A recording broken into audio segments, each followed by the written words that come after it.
디모데 후서는 바울이 이제 두 번째 감옥에 갇혀 있는데 자신의 이제 죽음이 다가온 것을 예견하면서요.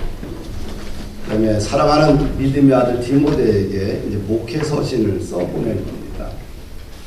그러니까 바울의 마지막 서신이겠죠. 네. 특별히 오늘 4장은 마지막 중에 마지막이니까 바울이 어떻게 돼요? 소중하고 귀중한 것들을 남기기 위해서 썼다고 보면 됩니다. 바울이 어떤 유언을 유언을 말하기 전에 1절에 보면 아주 강조를 해요. 어떤 강조를 했느냐? 하나님 앞에서 산 사람과 죽은 사람을 심판하실 그리스도 예수 앞에서 예수님의 나타나심과 하나님 나라 앞에서 명령한다. 얼마나 중요한 이야기에 하나님 앞에서 산 사람과 죽은 사람의 심판하실 그리스도 앞에서 또 그분이 나타나신 그 미래의 영광 앞에서 또 하나님 나라 앞에서 강조하고 또 강조하고 강조하면서 서두를 끌어가요. 왜? 중요하기 때문에 그렇습니다. 할렐루야. 그럼 바울이 이렇게 강조하면서 믿음의 아들 디모데에게 유언했던 것이 뭐냐? 첫째로 말씀을 선포하라. 따라합시다. 말씀을 선포하라. 우리 2절 말씀 한번 같이 읽을까요? 너는 말씀을 전파하라. 때를 얻든지 못 얻든지 항상 힘쓰라. 범사에 오래 참음과 가르침으로 경책하며 경계하며 권하라. 말씀을 선포하라. 이것이 바울의 유언이고 바울의 명령입니다. 말씀을 선포하라. 전파하라. 권유형이 아니잖아요. 뭐예요? 명령형으로 되어 있지요. 부탁이 아니지요. 해도 되고 안 해도 되는 것이 아니라 반드시 하라. 이런 말씀이지요. 한 주간 살면서 우리가 예수님 얼마나 생각하고 살아가고 있어요. 한 주간 살면서 예수님 얼마나 이야기하고 삽니까? 한번 좀 점검 좀 해보면 어떨까라는 생각을 가져요. 예수님의 제자들은 그들의 언어 속에서 예수님을 빼놓고서는 대화가 안 됐어요. 모든 주어는 그들에게 예수님이었어요. 예수님으로 시작하고 예수님으로 말하고 예수님으로 결론을 줬어요. 사도행전 3장을 보게 되면 성전 미문에 앉아있던 안진뱅이가 걷는 역사가 일어나요. 이 안진뱅이가 베드로와 요한을 바라보고 무엇인가 동전을 얻어서 무엇인가 먹고 살 것을 기대했는데 베드로가 이런 얘기를 합니다. 은과 금은 내게 없거니와 내게 있는 것을 내게 주노니 나사렛 예수 그리스도의 이름으로 일어나 걸어라. 그랬더니 이 안진뱅이가 일어나 걷는 거예요. 얼마나 놀라운 사건입니까? 사람들이 안진뱅이를 일으켰던 베드로와 요한을 주목하잖아요. 놀랍게 여기잖아요. 그럴 때 베드로가 이런 설교를 합니다. 우리 개인의 권능과 경건으로 이 사람을 걷게 한 것이 아니라 바로 너희들이 죽였던 생명의 주님이 그 이름 주 예수 그리스도의 이름으로 이 사람이 걷게 되었다는 거예요. 그리고 너희들도 회개하고 제사함 받고 예수 믿으라는 거예요. 그랬더니 그날에 자그마치 5,000명이 예수 믿고 세례받았어요. 이 조그만 예루살렘에 진동한 거죠. 지진이 일어난 거예요. 말이 5,000명이지 5,000명이 다 예수쟁이가 된 거예요. 그럼 누가 위기의식을 느껴요? 종교 지도자들, 정치 지도자들이 위기의식을 느끼는 거예요. 그래서 베드로와 요한을 잡아다가 그것을 가운데 놓고 신문을 해요. 너희가 무슨 권세와 누구의 이름으로 이 일을 행했느냐.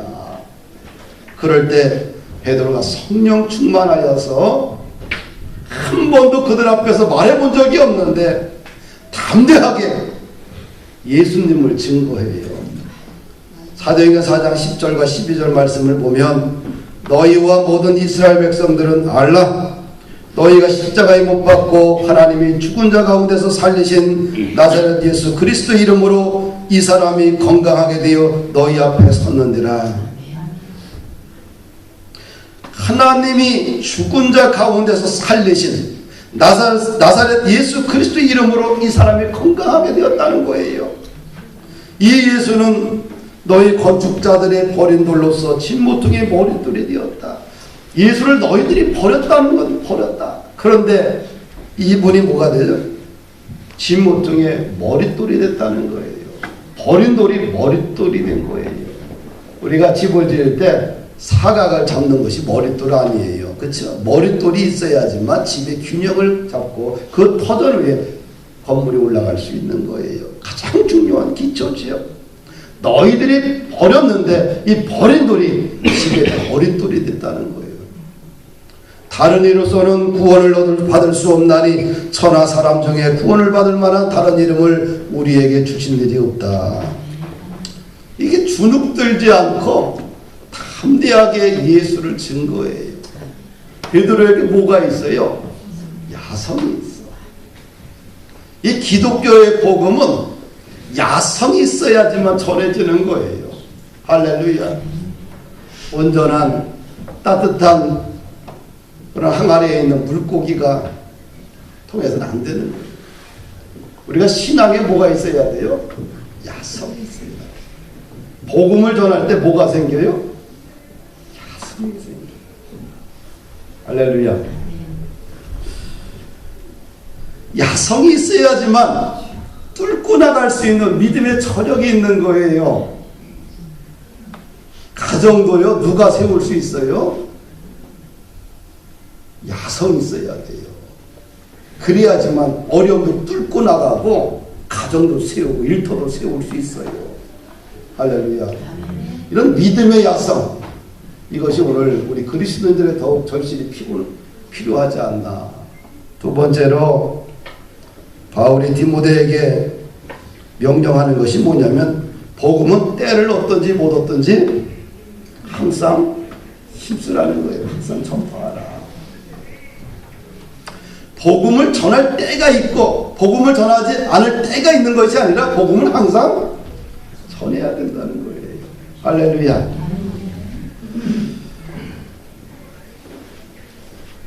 조선 후기에 그 한국 우리 상황을 보게 되면 특별히 이제 여성들은 인권과 자유가 없잖아요. 배움의 기회도 없고요. 그럴 때 1885년 6월에 감리교 선교사였던 스크랜튼 부인이 50대 나이에 한국에 와서 학교를 세워서 복음을 전하고 한국의 여성들을 교육을 시키기 위해서 학교를 세워요.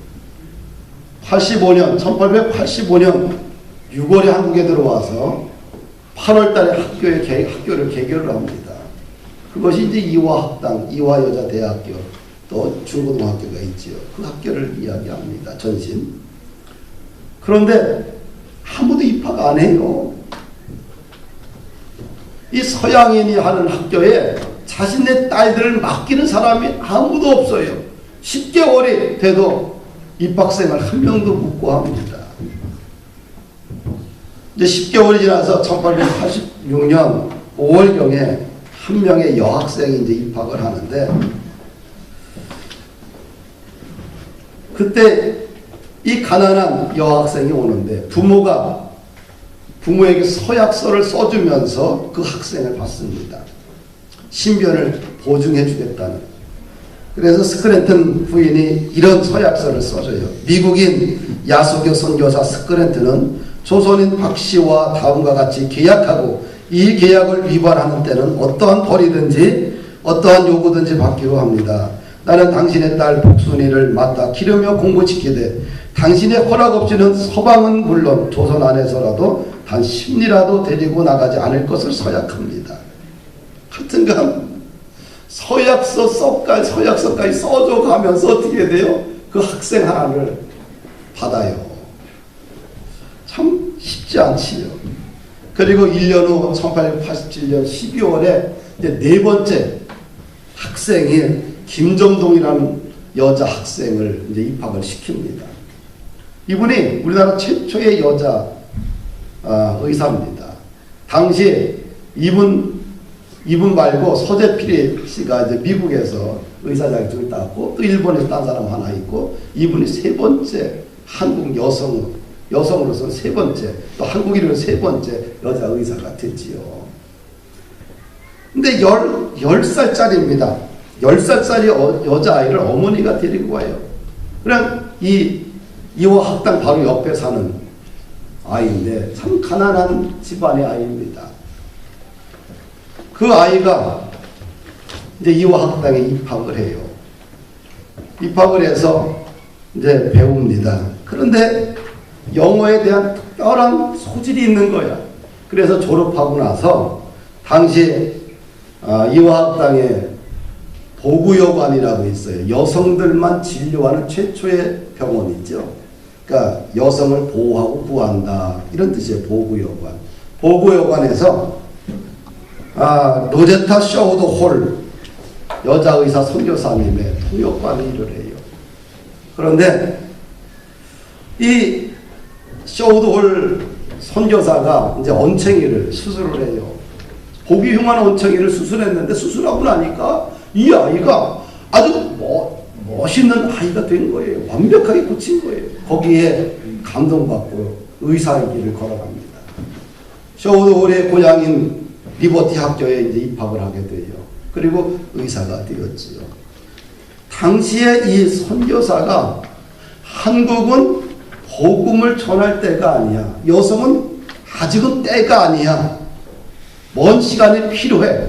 라고 그때 마음을 접고 또 1년이 지나도 2년이 지나도 학생들 4명 겨우 구했는데 야 이거 갖고는 안 되겠다. 양반집 자녀들은 한 명도 오지 않고 다 거지들 가난한 집안의 고아들 이런 아이들만 오는 거예요. 야 이건 희망이 없구나. 한국 선교 여성 선교 희망이 없구나. 접었다고 한다면 근현대사를 이끌어갔던 이 땅의 여성들을 개화시키지 못했을 거예요. 할렐루야. 복음은 때를 얻든지 못 얻든지 전하는 거예요. 아멘. 때는 항상 지금이에요. 먼 미래가 때가 아니라 미래는 내 시간이 아니라 하나님의 시간이에요. 때는 현재만이 나에게 주어진 하나님이 주신 은혜의 시간입니다. 오늘 때를 얻든지 못 얻든지 우리가 예수 그리스도를 믿어야 구원을 받고 영생을 선물로 받고 천국과 지옥이 있음을 우리는 전해야 돼요. 할렐루야.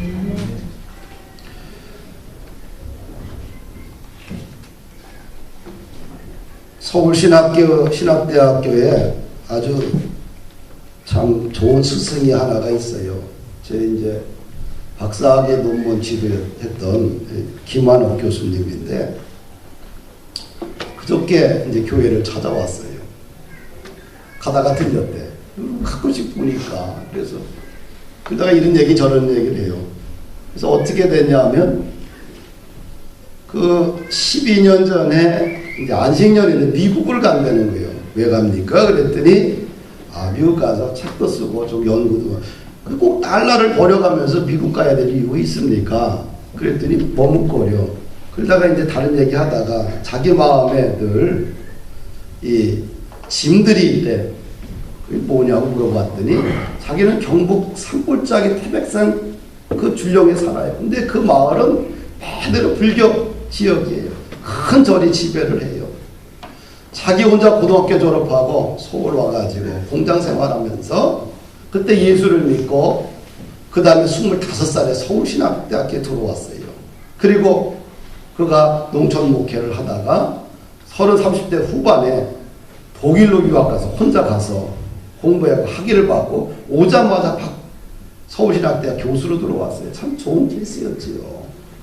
그래서 자기가 자기밖에 안 믿었는데 그래도 목사가 되고 신학대학 교수도 됐는데 내 고향에 교회가 없고 아무도 예수를 믿지 않아요. 그것이 마음의 짐이라는 거예요. 그래서 12년 전에 그래서 내가 80만 원 내고 거기 돈 내고 그래서 12월 23일 날 돼지를 잡아서 동네 잔치를 했어요. 막걸리를 사다가 놓고 돼지를 착 잡았어요. 그리고 이 동네에서 자랐던 이 가난한 집의 이 아들이 그래도 유학도 하고 버젓한 대학에서 교수도 하고 있는데 얼마나 감사해요. 그래서 동네 사람들 놓고 불러갖고 다 잔치를 했어요. 12월 24일 날. 그리고 동네에 조그만 집을 하나 임대를 했어요. 그리고 1년간 거기 들어가서 거기서 기도하면서 교회를 개척하는 거예요. 누가 옵니까? 그럼 평균 70대 이상이야. 근데 어느 날 한 명을 전도했어. 얼마나 기뻐하는지. 지금 몇 년이나 됐냐고 그랬더니 12년 됐어. 7명의 성도가 있어요. 80 먹은 사람, 70 먹은 사람들. 그 교회 안전하게 교회 짓고 안전하게 해놓은 다음에 나오겠다고 하는데 12년 동안 못 나오고 있어요. 교수로서 가장 힘 있었던 50대 중반서부터 60대 중반까지 12년 동안 모든 잡수입 여기저기 다니면서 설교하며 돈 받는 잡수입을 다 포기하고 금요일날 6시간의 고속도로를 타고 비포장도를 달려서 주일날 가서 섬기고 올라와요. 큰 주도 안 빼놓고. 그리고 방학 때 되면은 거기 내려가서 방학내내 있어요.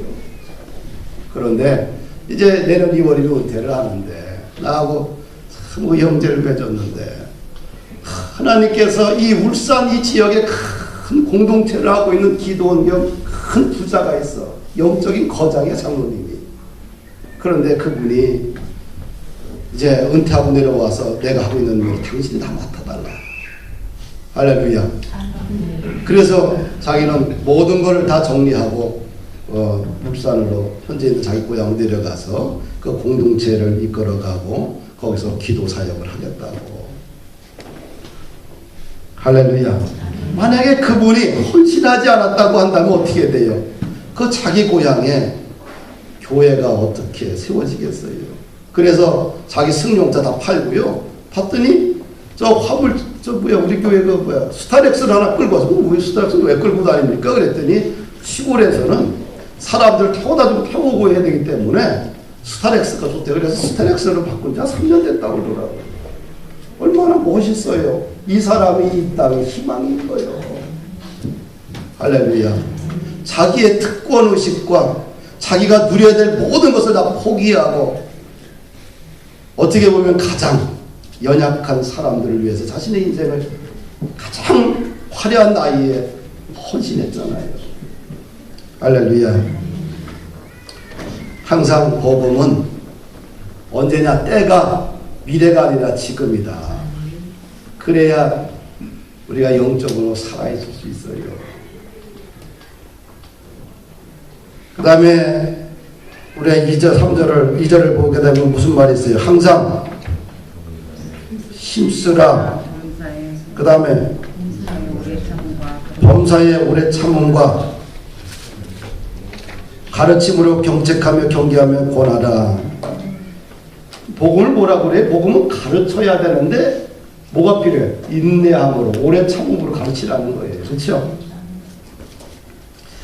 디모데에게 말하는데 복음을 전할 때 그래 한 번 던진다고 이게 사람이 잘하는 게 아니라는 거지요. 복음을 던지고 이 사람이 성숙될 때까지 오랜 시간이 필요하다는 거예요. 할렐루야. 복음으로 사람이 성장하는 데는 시간이 필요합니다. 이 사람이 성장하는데 콩나물처럼 하룻밤 자고 쑥쑥쑥 자라서 뽑아 먹을 수 있는 게 아니에요. 사람은 그렇게 성장하지 않아요. 시간이 필요하고 성장할 수 있도록 물을 줘야 됩니다. 그럼 자라게 하시는 일은 누구예요? 하나님. 그런데 이 자라는 기간 동안에 우리는 견뎌줘야 돼요. 그 다음에 우리는 참아줘야 돼요. 할렐루야. 우리에게 맡겨진 모든 영혼은 포기해서는 안 됩니다. 예수님은 아무도 사람을 포기하지 않았어요. 귀신 들린 청년도 포기하지 않았고요. 5명이나 남편을 둔 그 여인도 포기하지 않았어요. 근데 우리들은 잘 포기하잖아요. 이것은 성경의 정신이 아니지요. 예수님의 정신은 포기하지 않는 거예요. 사람을 포기하지 않고 차별하지 않는 것이 예수님의 정신이고 그것이 복음의 정신이에요. 로마서 3장 20절과 그 이하를 보게 되면 우리가 율법으로 의로워지는데, 그러니까 의로워지는 게 두 가지. 율법으로 의로워지는데 거의 그 불가능하지, 그렇죠? 그런데 율법의 의 말고 또 다른 하나님의 의가 있는데 뭐라고 그래요? 그 하나님의 의가 예수 그리스도를 믿을 때 의인 된다고 그래요. 그런데 예수 그리스도를 믿음으로 의인이 되는데 그 의는 뭐라고 그래요? 차별이 없다. 이렇게 성경은 말하고 있어요. 교회는 복음을 통해서 모든 차별의 장벽을 다 예수님의 이름으로 무너뜨리는 것이 교회입니다. 그래서 교회는 포기할 사람이 없어요. 세상에서 포기된 사람을 교회는 어떻게 돼요? 데려다가 당신 아직도 희망이 있어. 당신 아직도 살아야 될 가치가 있는 사람이고 존귀한 사람이고 하나님의 사람이라고 교회는 끊임없이 그들에게 복음을 들려주고 깨워주는 것이 교회입니다. 이것이 성경의 가치예요. 성경의 가치는 포기란 단어가 없고 차별이란 단어가 없습니다. 그냥 예수님 안에서 또 다른 한 의가, 예수님을 믿음으로 의인되는 이 또 다른 한 의는 차별이 없다. 포기할 대상이 없다. 할렐루야. 그래서 디모데에게 포기하지 마라. 너에게 맡겨진 모든 영혼들 포기하지 마라. 이렇게 권면하고 있는 거예요.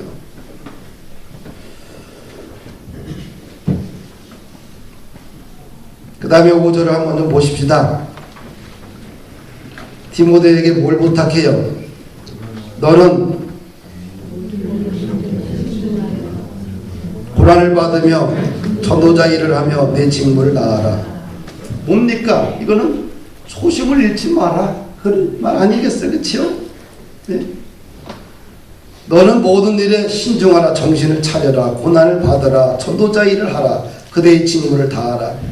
너에게 맡겨진 거룩한 사명을 잃어버리지 말라.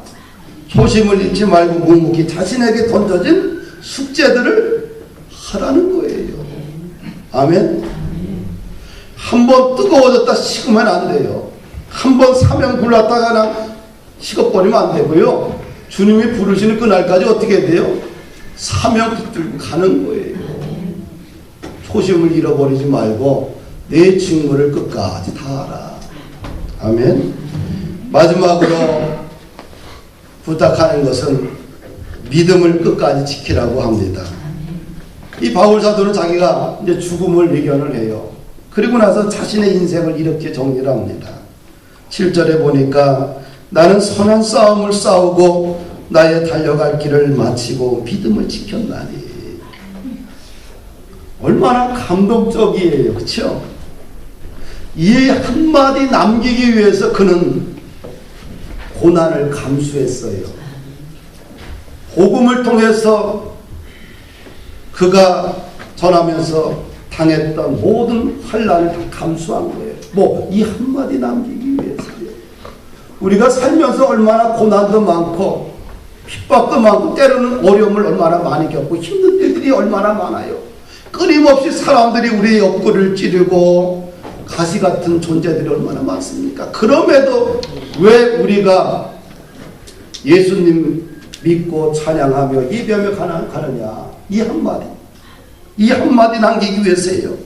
내가 선한 싸움을 싸우고 나의 달려갈 길을 마치고 믿음을 지켰나니.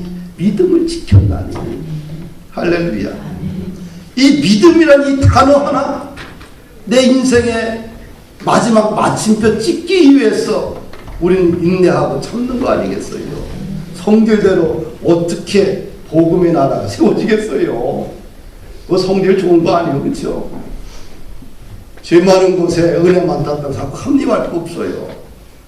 어떻게 해야 돼요? 이 한마디 남겨야 돼요. 그러면 가장 행복한 믿음의 사람이 아니겠는가. 그러면서 이제 8절 같이 읽어보십시다. 이제 후로는 나를 위하여 의의 면류관이 예비 되었으므로 주 의로우신 재판장이 그날에 내게 주실 것이며 내게만 아니라 주의 나타나심을 사모하는 모든 자에게로다. 아멘. 나 이제 내 할 일 다 했으니 이제는 천상에 가면 주님께서 나에게 의의 면류관을 또 보상해 주실 것이다.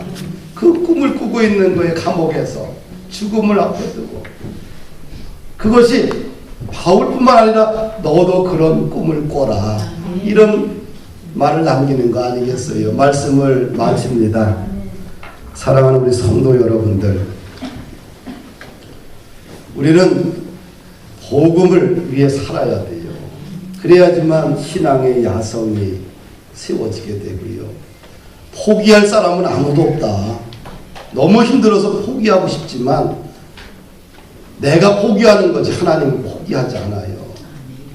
그것이 복음이고 성경의 정신이에요. 다시 한번 마음을 추스리고 믿음으로 일어나 걸어가는 축복의 일꾼들이 다 되기를 주의 이름으로 부탁을 드립니다.